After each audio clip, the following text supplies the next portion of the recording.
everybody, Joe Popp from the Popp Rock Shop, and today on the Poppcast we have no other than Darren Ronan, multi-instrumentalist here in Jacksonville. How you doing today, Darren? Doing well. Let's start from the beginning. Where were you born and what year? I was born in Las Vegas. Really? Yeah, in 1969.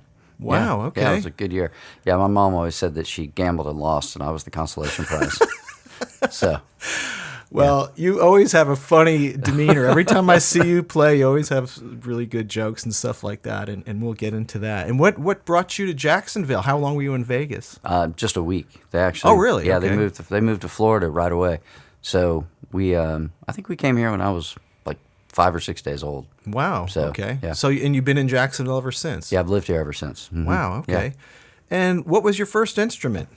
First instrument was guitar. I got a guitar when I was 10. Okay. And then got my drums when I was 14, and that's kind of where everything really came together. Do you remember the brand of those instruments? Yeah, I still have my first guitar. Really? Yeah, it's a Nippon Gaki Yamaha. Okay. And a great little guitar. I still have it. And then I still have my first drum set too, which was I got lucky as a set of 65 Ludwigs, so I still have those too. You still play them? Yeah, I've got they're the Ringo Starr finish, that Black Oyster Pearl. Yep. I know that. Very Yeah. famous. My drummer recovered his drums and Yeah, that it's very finish. popular, He's yeah. like, this is Ringo, man. I Yeah, gotta do this. Mhm. Yeah, absolutely. And so you've been in Jacksonville. You Mm-hmm. started playing guitar when you were 10. And what was your first band? Like, was it a neighborhood band or? Yeah, we sucked. We would get together in my bedroom every Sunday, and we would play. I think we played Hound Dog for about 4 hours every Sunday. And Same that song was the over only and over? song. Yeah, and I learned that song because there's that big drum fill in there. You know, the big stop, the Elvis Mm-hmm. drum. There's that drum fill. That's what made me want to play drums. So I had that big drum fill, and so I It's could just do like that roll, isn't it? Ba, ba, ba, ba, ba, ba, ba, like Yeah. that, or is there an actual fill in it? No, it's just all on the snare. Right, Yeah, right, yeah, yeah. And And did your parents listen to Elvis, or is Oh, that yeah. where you got that Yeah. from? Okay. Yeah, my dad was just to jump into that. My dad was a country and western musician in the 50s. Oh, really? Uh-huh. Okay. And he lived in Ocala. And so my mom, even to this day, listens to a lot of music. So Mm-hmm. we had probably over 3,000 records in the house. Really? When you Yeah. were a kid? Yeah. And you'd go through those and play them? And... That's where I would spend all my time, just sitting there playing records, listening to the records, and Mm-hmm. playing along with them. And I play along with everything from old country to jazz to whatever, you know. And you played guitar along with them, or primarily drums? drums, yeah. So you found that you got your drum set when you were 14, and you're like, Yeah. this is what I'm supposed to do. Yeah. Mhm. Okay. Yeah. But you still play guitar, which Yeah. we'll talk about. Yeah.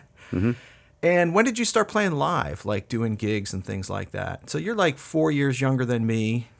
So we're about the same wheelhouse, you know? So when did you start doing like gigs where it's like, this is a real gig, not just somebody's party or something? When I was 17. Okay. Yeah, I had a great gig. I was 17 years old, and I played in a dance band. I was 17. The next youngest guy in the band after me was 68. And, yeah. Wow. And we used to play at the Knights of Columbus Hall across the street from Jackrabbits. Right. Yeah. It's not a Knights of Columbus anymore, but that's what it was then. So I played every Sunday night, and I made $200 in the 80s. Yeah. And I was In one night? In one night. Wow. Yeah. That's a lot of money It was now. yeah, I know, right? Yeah. But it was a long thing. It was 5 or 6 hours, and it was people playing, you know, I was playing really square. I couldn't play any fills. It was actually really boring. I mean, I learned a lot, but it was pretty boring because I was playing like foxtrots and merengues and mambos and tangos, and it was ballroom dancing. So it was a lot of old people, and they'd get really mad if you did a fill because you were breaking up their counting. Right. And your sense of timing must have gotten developed really well by just, I got to lock it down here. I Yeah. got to lock down this foxtrot. It got pretty square though. There wasn't really a lot of swing. You know, we played a few swing tunes, but Yeah. it was even the swing was square for the ballroom dancers. Really? Yeah. Mhm. So your Yeah. jazz chops didn't develop much. Not right during there, this part. One of my favorite stories about that band though is I asked the bass player's name was Fred. He was sitting at the bar on a break having a drink, and I was 17. I didn't drink, and I had a question about something, and I went over and I asked him the question. And he turned, he looked at me, and he goes, "You're on the same effing gig as me. I'm not here to teach you." Oh, wow. And I went, "All right, good call." That's funny. Yeah. And then I met you back then. Did I meet you at American Music Store, or where did we meet? I knew Yeah. we played a gig together. You were in a band called Cotton Box, Yep. and I was in a band called Ant Farm. And Yep. we rented out the Knights of Columbus Hall, the We one you did. just talked about. And we did a show together. Mm-hmm. Was that where the show was? Yeah, and that's that nice of Columbus. Because I was in that dance band, I met the people that ran the place. Oh, okay. And so they had it was like a $300 or $400 rental fee for the hall, and they just bypassed the rental fee for me, and I just said I'll give you a percentage of the door, and I think I said I'll give you 50% of the door because I knew we would have a lot of people, and so you booked that gig. It wasn't ours. Okay, because we used to play there after that, and they'd give us a sweetheart deal probably because of you. Yeah. So and because I did 3 shows there, and every time I was strictly, and they didn't leave anybody with me. They just trusted me. So so you had the keys to the place? I had the key to the place, the whole 9 yards. Yeah. Wow. And I was real honest. I paid. I gave them all the money that I was supposed to give them. And was it lucrative? Yeah, we all made money. Yeah. Mm-hmm. I don't even remember. And I have to be honest, I feel shameful of this. I don't remember what Cotton Box sounded like. What was your sound? It was just sort of pop rock, kind of what like the Gin Blossoms became later. It was that kind of just pop rock. Well, and I scoured the internet. I could not find any Cotton Box recordings. Do any exist? No. No? No. Man, we never. It's heartbreaking. Yeah, we never did anything. And there was a bass player. The bass player in the band, his name was Buck. And I don't know, none of us in the band remember his last name. And we've never heard from him or seen him again. Wow. Yeah. So, and no way to find him. So. Yeah, that's funny. I mean, now it's like we're so connected with social media. It's like people friend me because I'm your friend, and they don't even know me. And it's really interesting, this connection. And anybody playing now, I can find their music, I can find their gigs, I can find everything about them. And back then it was like you sent me the Cotton Box flyer when you and I got back in touch. Yeah. That was really funny. You know, that's how we did it, with a staple gun and absolutely pins and needles or whatever we did to put them up everywhere. It was a blast, man. And what was the Jack scene like for you? How did you play a lot of original music back then besides Cotton Box? You were in a band, the 77Ds. Was that later? Or? Yeah, that's way later. Way later. Okay. Were there some other bands before that? Cotton Box became the Senses, which was my main band for 5 years. I do remember them. Yeah. And the Senses, we did, like every other band, we did a lot of good things, and we got this close to that next level several times, and just couldn't keep it together. So, and was that band pop rock, similar type stuff? Very, again, Hootie and the Blowfish, Gin Blossoms, that we were all, it was that same time period, and we were all just sort of, I don't know, it's, that those things all happen at the same time. We were in the same mindset those bands were too. They just were successful. Did you have any big opening gigs with the Senses? Our biggest gig was we played St. Patrick's Day in Savannah is the second biggest St. Patrick's Day celebration in America. Wow. We were supposed to open for the Rembrandts. You remember they did the Friends theme song? Mm-hmm. And the week of the show, the Rembrandts canceled. And so this is as I remember it anyway. They canceled, and instead of getting another band, they just blew us up as if we were somebody. So we come rolling into Savannah that day, and we were on the radio just bouncing all over downtown Savannah. And this thing was huge. It was under the boardwalk behind, I think it was behind the Hyatt. And they said there was between 8,000 and 10,000 people there. You couldn't see the end of them. It was crazy. Amazing. And man, that was a really fun show. Yeah, it's fun playing for that amount of people. We got to play Livestock one time in Tampa-ish area, and that was like nobody knew who we were, but you look big because you get pumped up by this event. So that's a lot of fun. Yeah, and you've had some releases along the way. I think your last full length was it 2009? Was that your first full length? And now you've been releasing kind of singles or 2-song things like that. And it's funny, I've interviewed Arvid on here, and he's played on that album. And Joey Kerr, who I just met, who played with Roy. So talk a little bit about the Jacksonville scene in this sort of, I don't want to use the word incestuous, but family tree, I guess, is a more kinder word. Like what develops that? What developed that, you think, in this area? It's just because that these are all the musicians and we all play on each other's stuff? Or? Yeah, I mean, I think, every town has their pockets of musicians, and that happens just to be our pocket, So yeah, we all play on each other's recordings. I've been engineering and recording all Joey's new recordings he's gonna have coming out here in a minute. Arvid's played on everything, pretty much everything I think I've ever done, and Ernie Elam, he's played on everything I've done. I mean, it's just I think family is a much better word. Right. We support each other, and help make everybody's music better. We're all trying to kind of do the same things, and we just try to support each other with that. I didn't mean to use the I word. Yeah. That's pretty gross. I apologize. No, it's funny. It is funny though. Yeah. But yeah, and it's nice. I've been going to a lot of gigs at Mudville because I'm right here across the street at the studio, and my other house is just up the street. So I go to Mudville pretty much whenever there's live music, and these same people I see, and it's cool because it does have this. You get kind of a sound. You know, like there's a connectivity. Joey Kerr's playing on your record, then he's playing on Roy's record, and it kind of brings the sound a little bit together. Yeah. And let's talk about some of the bands you opened for. I mean, a pretty amazing list. Dick Dale, Booker T from Booker T and the MGs, Evan Dando from the Lemonheads, Dwight Yoakam, Mickey Thomas from Starship, Southern Culture on the Skids, which I love that band. I do too. Yeah. 8-Piece Box, that song is hilarious. And Junior Brown, who has the guitar and slide thing, which I think actually got stolen a couple years ago when he found it. And then one notable guy, Randy Weston, who's this African-influenced jazz guy who I've actually heard of. How do you get these gigs that are so eclectic? You know, do you just put yourself out there? Like, what's your method of landing these opening gigs? Well, I do make a very conscious effort to try to keep myself visible. But some of those gigs, not all of them, some of the gigs, but the Randy Weston specifically, did you know Tib Miller? No. He had a Flying Saucer Presents. He was a local promoter. He actually passed away 2 years ago. But he and I were real tight, real good friends. And when he would have a really cool show coming to town, I'd be like, "Hey, Tib, would you let me open that show?" And he usually, if he could, he would let me do it. So that was the Randy Weston show, was that for sure. Well, and that can be career changing. I mean, getting an opening gig, like my band, my eponymous band, Joe Popp, opened for the Toadies in St. Pete. Nobody knew who we were. And it's sort of like they thought we were on the touring bill. Yeah. So we had all these people. We sold 52. We only had 8 songs. We didn't have a recording, nothing. And it just looks. It gives this appearance of these guys or something, as opposed to the guy playing down at the local bar, dive bar, whatever, which we've all done as well. So yeah, I talked a little bit about where you fit in there, and you kind of explained that.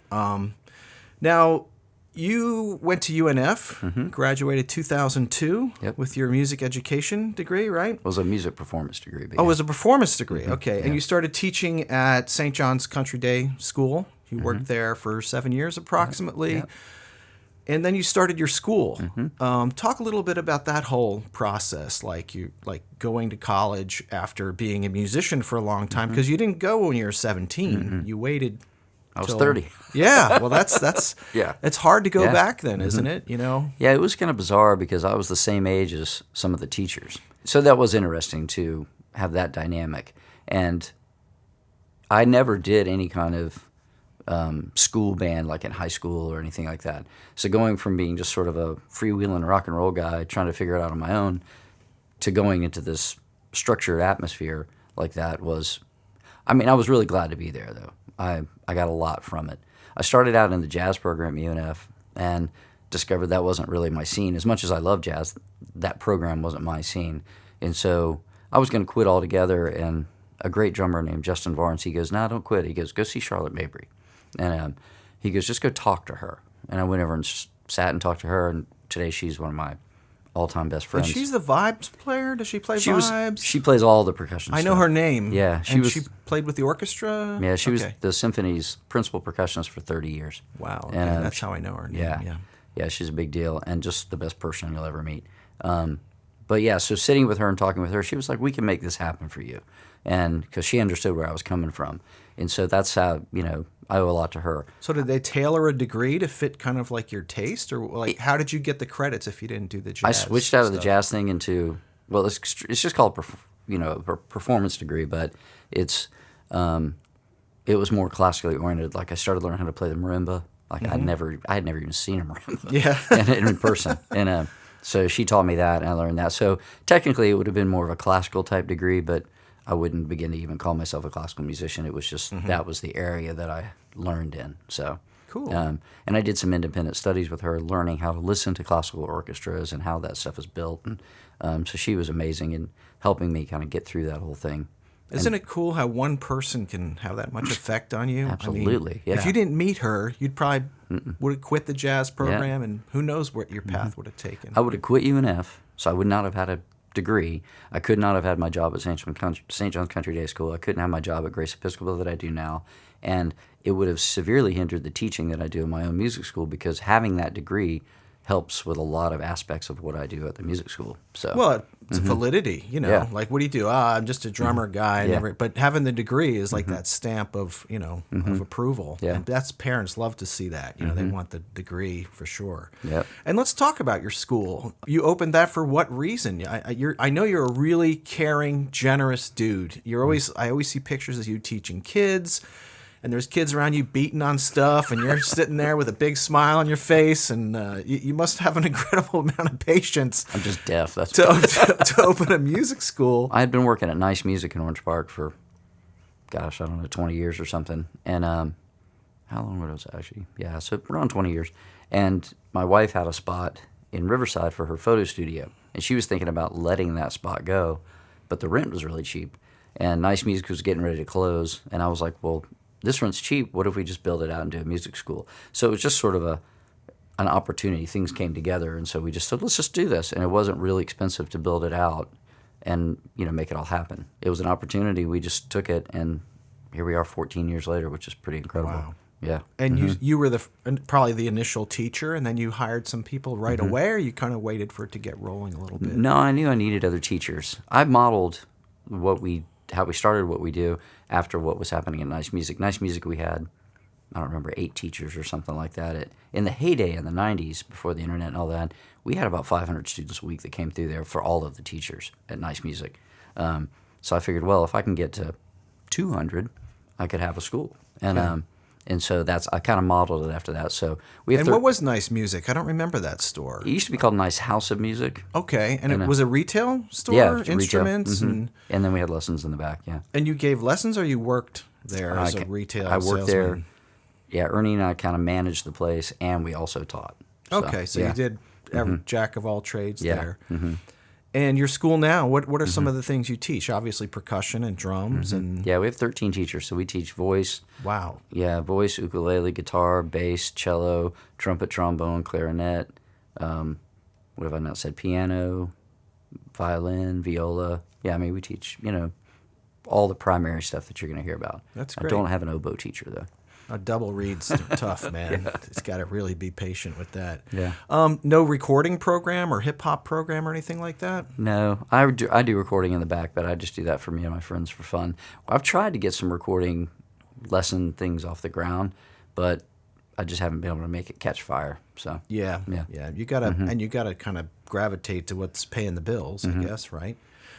And your school is also a music venue, and this is kind of my story of why you're sitting here.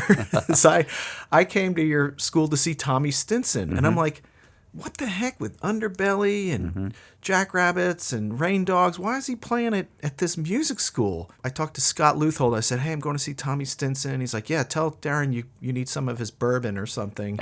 And then and I didn't put the connection together that we had played together when you were in Cotton Box. And I walk in, and you're like, hey, Joe Popp. And I'm like, do I know you? And you're like, Darren from Cotton Box, remember? And I'm like, oh, my God. And then we hugged each other. And it was really nice to make that connection as a venue. It's also a teaching space, correct? Right. Is amazing. I mean, it's intimate. And, I mean, Tommy Stinson in New York probably played at the Mercury Lounge or something big. And I got to see him. I was sitting in the front row, like 3 feet from him. And he's doing all these great songs. Really amazing show. Talk a little bit about using your place as a performance hall. Do you do that often, or? I do it as often as it makes sense to do it. I don't want it to become another job because I don't make any money when I do it. Tommy Stinson's been to our place 3 times, and he understands. He's a great musician. He's a great guy. He understands the value of that kind of a space. We can get, if we jam it up, we can get 55 people in there. So it's small. Yeah. And the first time he played, he turned off the PA and just stood there with his guitar and just played it completely acoustically. Yeah. And for those who don't know, he's the from the Replacements, very famous alt rock band, and Guns N' Roses. Yeah, Guns N' Roses longer than the Replacements Yeah. now. So, but Killer, just a musician for his whole life, and to see him play, he plays bass typically, but in his solo thing he plays guitar. Right. And he also brought a couple of people with him that were really talented as well. Really great setup. Are you tempted to say like, "Oh, I'm opening for you, Tommy"? Do you ever do that? No, it's funny because other people have asked me. They're like, "Why don't you ever play on these shows?" I'm like, I hear me all the time. I want to hear them. Yeah. I want to hear something new and something different. Plus, it doesn't look like I'm doing anything, but when I have a lot of people in the space, it's just sort of trying to make sure everybody's comfortable and has what they need, and chairs, and sound system, and bourbon. Bourbon. Yeah, that was nice. That was a nice touch. So I wouldn't want to have to think about playing because I don't feel like I would present myself in the best way in any area at that point. So it's easier just to lay back and let somebody else do that. Let's talk about what you're doing now. You seem to be always moving forward. If I look at Darren Ronan on Google, it's like there's stuff through all the years that you just keep making stuff. And you also play a lot of cover gigs, too. I saw you play at a brewery, Myrtle Avenue, was it? Brewery? No, Bold City Brewery. Bold City, yeah. Yeah. And you played all kinds of just everything from like Green Day to like Tom Petty. Yep. And, talk about the difference between your original music and your cover gigs. Do you get as much joy, or do you just paying the bills, or is it fun to just keep plunking on something? Yeah, the way I look at it, anytime anybody hands me $1 to play a guitar and sing, it's a good day. I have no problem. I mean, yes, I love playing my original music, and anytime I get the opportunity to do that, I'll jump on it. But anytime I get the opportunity to play music, whether it's my songs or somebody else's, I'm thankful and I'm happy to do it. I get to work on average 3 to 4 nights a week if I want to. And usually that's just playing Tom Petty or Zach Brown or whatever. Yeah. And a lot of the music I play when I do these gigs isn't music I would even listen to on my own, but I know it makes other people happy. That's the other thing is I played a gig yesterday. I played Country Roads. I had a fella come up to me practically in tears telling me how his father just passed away and that was his father's favorite song. And he was just so happy to hear the song. And I was like, well, there you go. I'm just messing around and playing Country Roads for fun, but it connected with that guy. And so how can you not call that a good day? So, well, that's an incredible gift to have, And sometimes I think as musicians, the music isn't as important to us as it to people that can't play. Bingo. Like I can pick up my guitar and play just about anything I want, you know, and then other people find that mystifying. Like I do drawing, like I can't draw. Yeah. So when I see people do that, I'm moved by it, and they're like, this is just what I do. And you play bass, guitar, ukulele, license plate. Let's talk about that. So I saw you play at Bold City, and you had this license plate guitar that you broke out. Did you build that thing? No, there's actually a guy. I think he's in town. He it's just a cigar box guitar, and it's the one I have is it's electric string. I mean, it's electric. It has steel strings, but it's tuned like an ukulele. And so it's like an electric ukulele, but it sounds. It's 4 strings? It's 4 strings. Okay, yeah. all right. Yeah, and that's just a gimmick, or it's fun to play, or? Oh, it's a blast to play. Yeah, it's a blast to play. So because you can. It sounds like an electric guitar, so you can run distortion on it, or whatever you want. Yeah, it sounds really cool with the wah-wah pedal. That's a lot of fun. So yeah. I'm working on trying to learn how to play slide so I can put some slide on there, Slide ukulele. Yeah. All right. On a license plate ukulele. On a license plate, yeah. And do you split your time? I mean, most of the times I see you play now, you're playing guitar. Do you still play drums? I do. And that's with your original band? And what's the name of that? No. Whenever I'm doing the originals, I'm playing guitar. The 77Ds, which is kind of like an old school. We used to be really more strictly rockabilly, like Elvis, Johnny Cash kind of stuff. But now we're opening that up, and we do like just older American rock, the Stones or whoever. And I play drums with that. I just have a cocktail kit. I stand up and play. Love so I those, sing. So I sing and play the drums there. And then I have the corporate band and the wedding band stuff that I do that I just play drums in. How in the heck do you have the hours to run a school, play 3-4 nights a week, play multiple instruments, multiple bands? You have a wife, I know that. Yes. Any children? Just a 32-year-old stepdaughter. Yeah. Okay, Yeah. but still, it's like spinning plates, man. You got to keep them all up. It's and all what's related. that like? It's all kind of the same box, you know what I mean? It's all everything's music. It's not like I'm going off and doing real estate or something. Right. It's all music, so it's all related. And a lot of the gigs and stuff will run through the music school, so it's it's all tied up. So you're having fun, obviously. Oh, yeah. Because when I see you play, you're constantly cracking jokes, and I think some of them just people are eating their food or drinking, and because some of the gigs I see you do, you're the main stage, and then other gigs you're like kind of background music. People are talking, and you're plunking away, but you're sitting there with a big smile, and you're saying funny stuff. It's really inspiring, to watch that. I just wanted to talk about your voice on some of these recordings that you do. You have this like, I don't know if it's like a country Johnny. It's like this low. It's not Johnny Cash-ish, but have people compared you like, I don't know, George Strait or somebody? Who do you get? No, compared to? So the guy who's done some of the mixing on my stuff, he's in North Carolina. He's a Grammy-winning engineer artist, and he's a super nice guy, just the nicest guy. And so I'll just record my stuff here and send it over to him, and he mixes it for me. And so just in talking with him, there's a guy, I think his name was it Bob Snyder? I don't know if that's right or not. But he compared my voice to that guy, and I thought that was a pretty cool compliment. So I have had some people say Johnny Cash just because that's the only low resonant type voice. It's more of a baritone, though, I think, but it's this beautiful... It just has a beautiful quality to it. So I really enjoy hearing you sing. And let's talk about your recording process. You record at your school in that room where the performance area is. And what do you use? What kind of gear do you have? It's very limited. I do everything in the box, as they say. And I use Logic.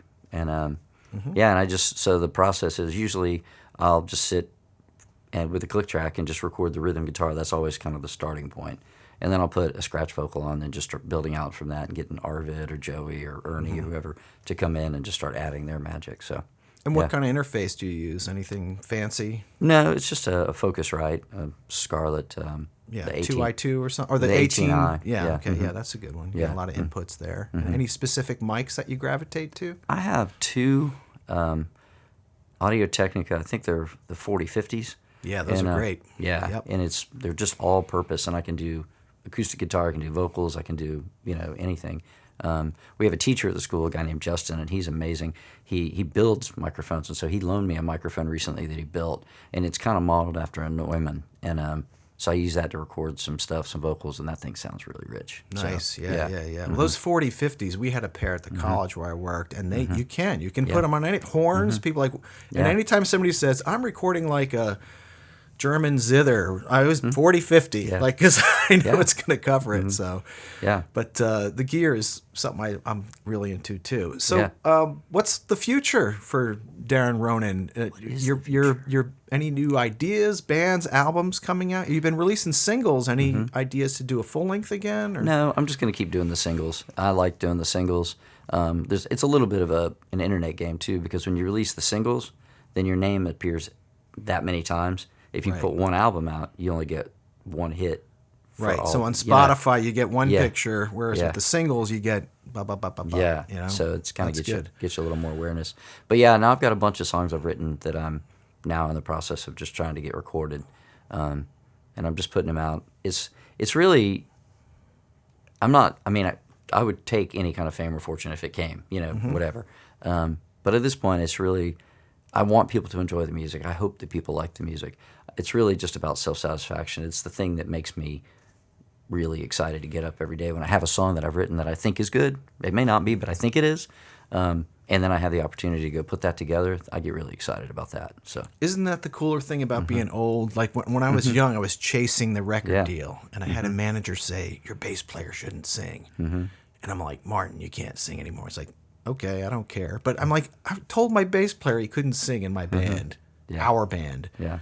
And our brains get mangled by that fame. It's not even the money. I think it's like maybe my parents didn't love me enough or something, But it's like, it's cool to be older and you just do it to do it, And I'm playing a show with Tommy Berlin and Scott Leuthold this Friday at Bruiser Records, and it's free. You just made it free. Like, who cares? We're all retired. We're all just sitting around, kind of doing our thing, and I think it makes it it's more fun now than it was chasing that Absolutely. that golden Yeah. record or whatever it was. Yeah, so Saturday, this couple of days ago, the Riverside Avondale did a thing they called the music tour. I don't know if you saw it. I did see it, yeah. Yeah, and so I was very touched. They asked me to be one of the performers, and I played on the porch of the greenhouse where the Allman Brothers started and all that. Wow, and, I didn't know that. Yeah, and so I just did basically an hour of just originals. I played one cover, and that was it. But everything else was just originals, and got just the warmest reception. And it's just,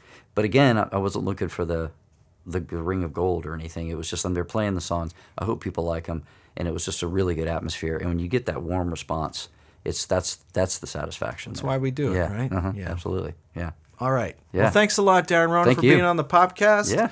And we'll see you real soon, man. I appreciate it, man. Thanks a Thanks for lot. having me. Popp Rock Shop. We make cool stuff.